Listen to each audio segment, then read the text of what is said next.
see, though, I will mention this. Those of you who did not see the first 20 minutes of the show live, it was really, really good, and I'm so sorry you missed it. Um, and I'm not going to try to do that 20-minute segment again because it wouldn't be as good the second time. It just would. It was at such a high level. We probably wouldn't be able to achieve it if we tried to repeat it. So those of you who are just now seeing the live show, sorry you missed the first 20 minutes. I know you would have liked it, um, but that's how it is. This email, well, hang on a second. Let me get back over there. This email says, Ken, so is it going to be another storm this weekend or not? I'm asking you because you always make such good... No, I don't. I don't make predictions. Don't ever tell anybody that I have made a weather prediction. All I'm telling you is what, in this case, what the National Weather Service says. And the National Weather Service says they are increasingly confident, they say, that a large low pressure system will form or arrive or somehow will come to be off the North Carolina coast this weekend. They are confident, they say, that this low pressure system will produce some winter precipitation. They don't know for sure exactly where or how much.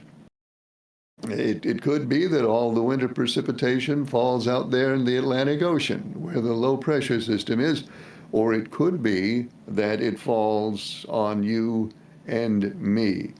That's going to depend, they say, on the track of the low, which way it goes, how much it develops, and all that meteorologists, I can't say meteorologist, by the way, and all that sort of stuff. So what the National Weather Service is saying is there is a chance of snow. There's a chance, or there's also a chance of mixed precipitation this weekend in the Carolinas and on up into the Northeast as the low pressure system moves up along the coast. And that's all they're saying right now. They're not saying yeah, and they're not saying no. They're saying maybe. So that's what they say, and that's all I know. And this emailer says, Ken, the YouTube feed just dropped after Mark's call. Whoa, this is getting complicated. So we had apparently a rerun for 20 minutes somewhere in some places, and then we got on live, and then the YouTube feed dropped. I don't know. Martinsville, if you're listening, I'm sure Martinsville is. Martinsville, if you're listening, be advised of everything I just said, including that the YouTube feed just dropped out after Mark's call. Not that we're blaming Mark. Certainly we're not blaming Mark for that. Not his fault. But it did happen right after he called. So Martinsville, know that. I guess the big question in my mind now is anybody at all? Can anybody at all see us? Is anybody out there, and can anybody see the show? I don't know. But it's the sort of thing that you wonder about in situations like this. And so I wonder. This emailer says, well, Ken, I can see the show now, but I could not see the show when you first came on the air. There was a show on, but it turned out to be a rerun. And now it's live, I think. It is. Hello, caller. You're on the air. Go ahead, please. Good evening, Ken. Good evening. Can you see the show? Hold up your left hand. Are you holding me? Yeah. I know there's... All right. I can see, but Hold up your left hand. I am. No, you're not. Oh, yes, I am. Well, now there's a delay. If I hold up my hand here, there's going to be Oh, some there you time. go. Okay, All right. yeah, that's Okay. the delay. So yeah, we're good. You have been in and out, back and forth. When your allotted sign-on time became, you were not there for a long time. Then it was 15 minutes or so of your show from last night. Uh-huh. Then it suddenly kicked over to tonight's show. Right. We had a few seconds or a minute or two of tonight's show. Okay. And then it all froze, and we saw a screen that looked like it was a Facebook screen with multiple images, so forth and so on, and that froze forever. Okay. And then it kicked back again. So that's the adventure we've been having watching your show. Okay, good. So you did not just for example, at the beginning of the show, I was telling you about Mr. Draper had emailed in and said he remembers playing in the snow in 1960, and his mom took a lot of pictures, and he and his brother could slide on it without breaking. So you didn't hear any of that. No, we heard him last night. I heard a repeat of him last night scraping his driveway with his tractor. Okay, so the new email from Mr. Draper that I read at the beginning of the show, apparently nobody heard that. No, we did not. We heard him. All right. Well, then, I'm sorry. I'll probably read those emails again then, and another one since nobody heard them. No, it probably was 10 or 15 minutes of your opening that we did not get at all. All right. Now we talked last night about it being cold at Bowman Gray, and now we can add snow to the forecast. Does that make you any more likely to go now that there might be snow? Well, I heard your comments about going to the mailbox today. Oh yeah. Have you Wonderful. gotten any mail? Seen the mailman for 2 days. Okay. As you know, I live in an ETJ. I'm not that far out. We have not seen a snowplow. The only thing going up and down my road has been some four-wheel drive vehicles and predominantly four-wheelers. Yeah. I have a very large four-wheel drive pickup truck, 6,800 pounds. Uh-huh. At 3:30 this afternoon, after the sun had been up all day, I thought, well, let me see if break the ice down, go to the mailbox, making it easier for me to walk down. My 6,800-pound pickup truck would not break through the ice. That is a hard crust out there, as hard as I've ever seen. I walked. I had occasion to walk about a block away from home, and then of course had to walk back. I don't think I ever left a footprint anywhere. No, you will not. No. Man, that is hard to walk. Anybody who hasn't been out and tried to do any significant walking on that, let me tell you, don't do it unless you really need to, because it is almost impossible to walk if you're on any kind of a slope. Correct. I tell you what I did. I dug out my fishing tools. I'm a trout fisherman. In my arsenal for wading mountain streams is what we call a wading staff. Mm-hmm. It's a collapsible pole. It's about 5 foot long, and on the end of it is a carbide pointed tip. Okay. That we use for maintaining balance in very fast, slippery rocks and streams.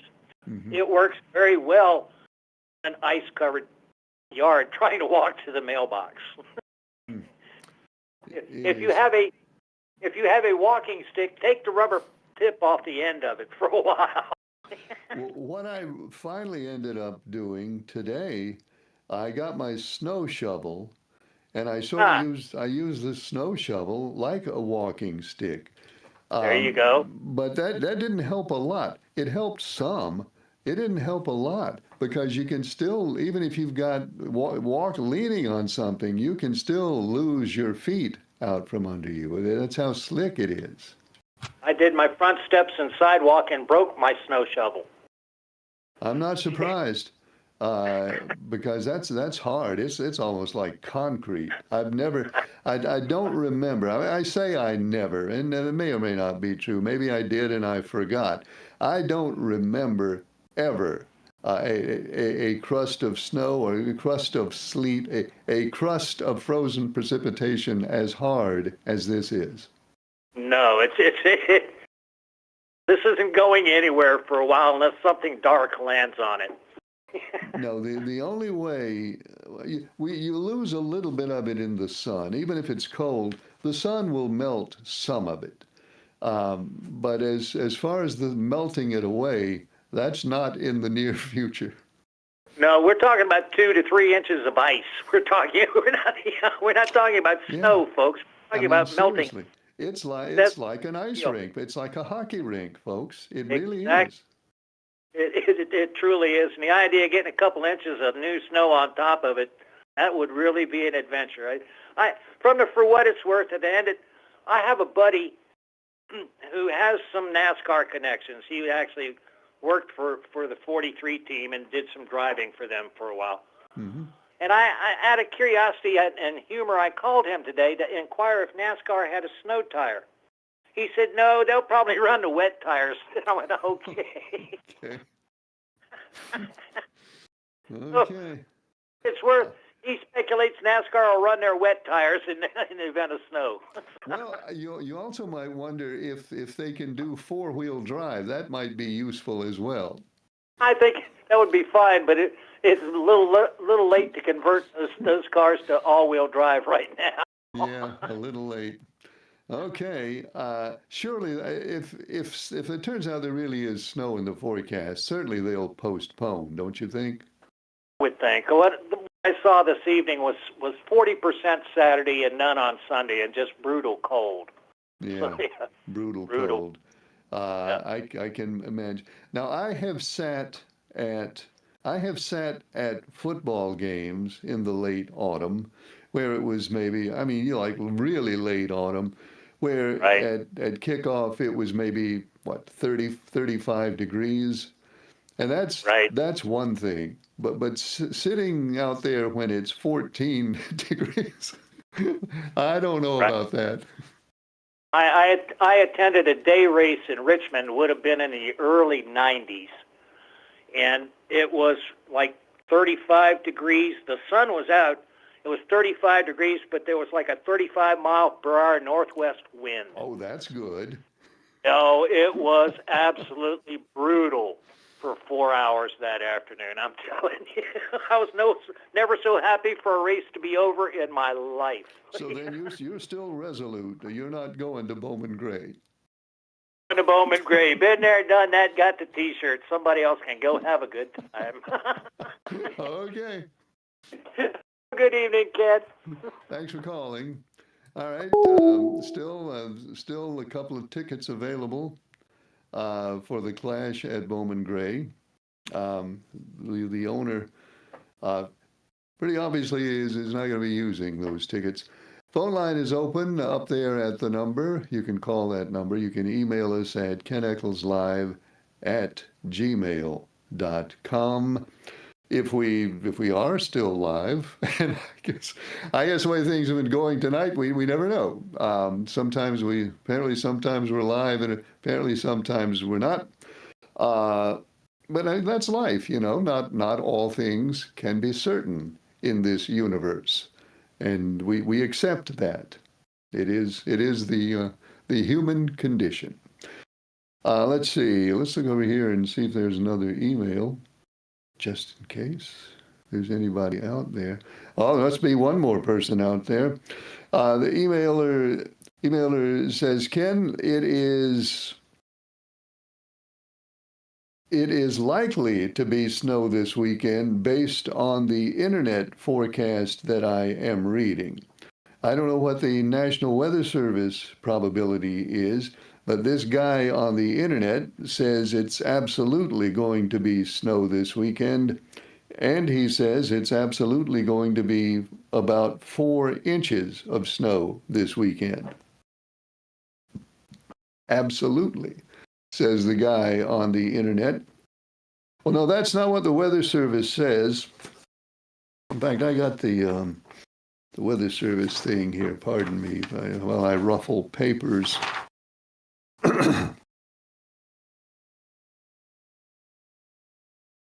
I don't see an. Oh yeah. The Weather Service says 30%. No, they don't. Weather Service says 40% chance of snow on Friday night, and a 30% chance of snow on Saturday, and a 30% chance of snow on Sunday, just to add to the fun. So no, the Weather Service is not absolutely saying that there will be snow. Your internet forecaster clearly is bolder than the Weather Service and is willing to go ahead and say it absolutely. Weather Service has not gone that far yet. The National Weather Service says possibility of snow. Possibility of snow. Ken, you haven't told us what the Old Farmer's Almanac says. No, I haven't. It seems that seems to me, and maybe I'm wrong, maybe I misperceive it, but it seems to me that whenever I bring up the Old Farmer's Almanac forecast, somebody calls or emails and makes a sport of it and chuckles at the Old Farmer's Almanac and dismisses it, which I find just really offensive when people do that. But I will tell you that the Old Farmer's Almanac says for the second half of winter in our area, and certainly we're into that now, for the second half of winter in our area, periods of mild weather and also periods of precipitation, with temperatures ranging from just above normal to far below normal, is what the Old Farmer's Almanac says. And I'd say they got it just about right. That, to me, that seems like a very accurate forecast. They don't actually break it down to, a particular day. Well, this day and that day and then this day. They don't do that. Because they have other important things that they have to do. It's not just a weather publication. So they have so many things going on. They don't have time to say what the weather's going to be on some specific day. But they do say sometimes above normal temperatures and sometimes below, and sometimes precipitation. And that's kind of what I go by with the Old Farmer's Almanac.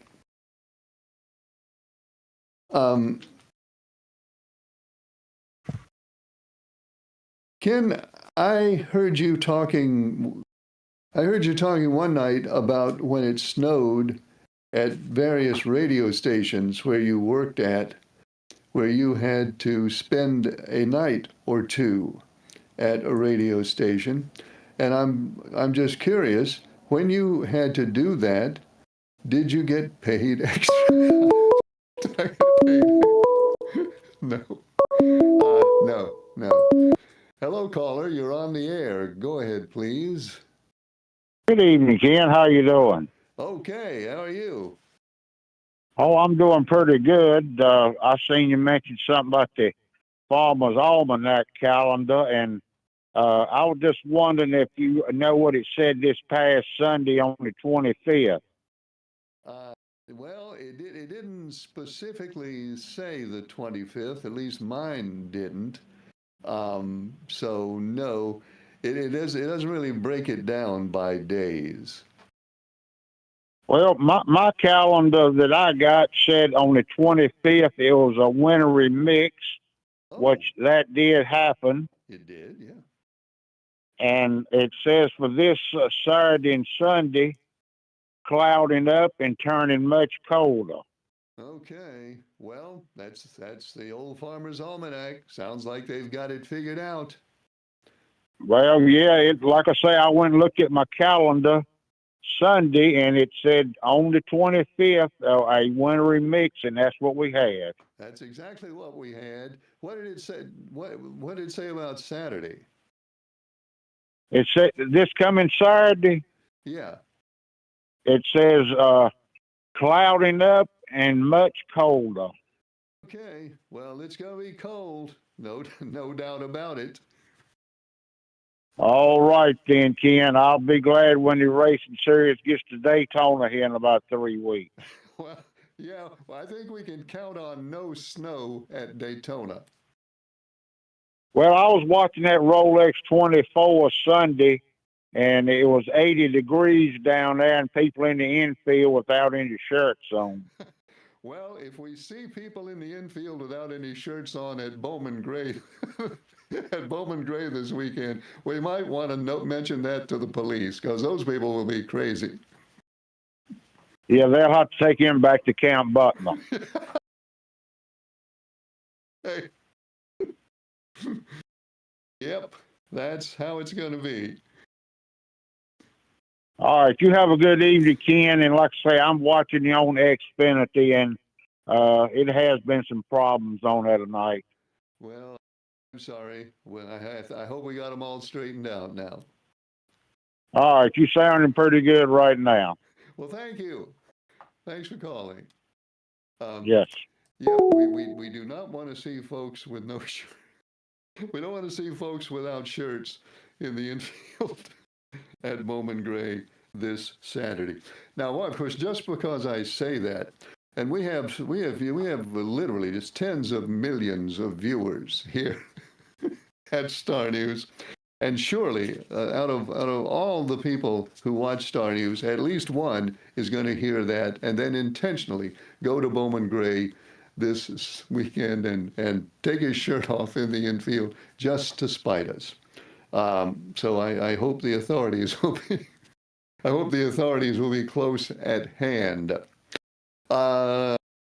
We just a little bit time left. If you'd like to give us a call up there at that number or send us an email at keneckleslive@gmail.com. We have time for another thing or two. Such as this. Ken, I heard you mention that a long time ago they would tell us not to eat the yellow snow. Yeah, that's what they'd tell us. I remember being told that, but they didn't tell me exactly why I shouldn't eat the yellow snow. And I was sort of an inquisitive child. Oh no. Oh no.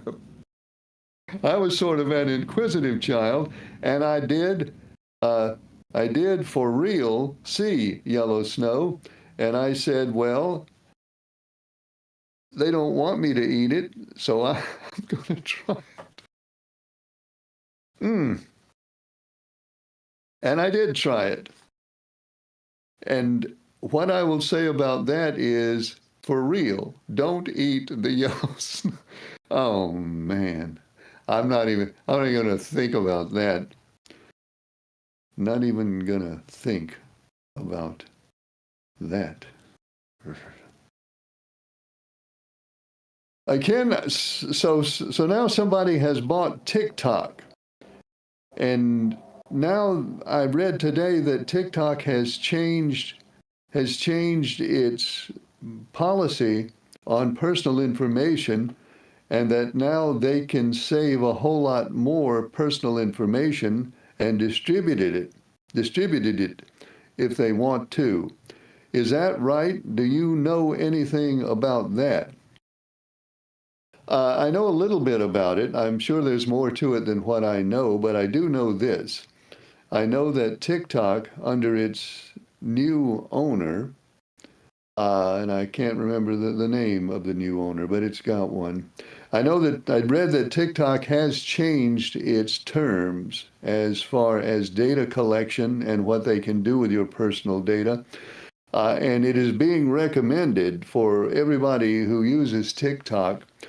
When you log on to the new TikTok and the thing comes up and says you have to agree to the terms before you can use the service, you probably ought to read those terms. Folks are recommending. The people who know all about the internet or claim to say that in this case, don't just check it and go on, read the terms first. because apparently, and I don't know the details because I haven't read the terms. In fact, I don't have a TikTok account, so I haven't read the terms.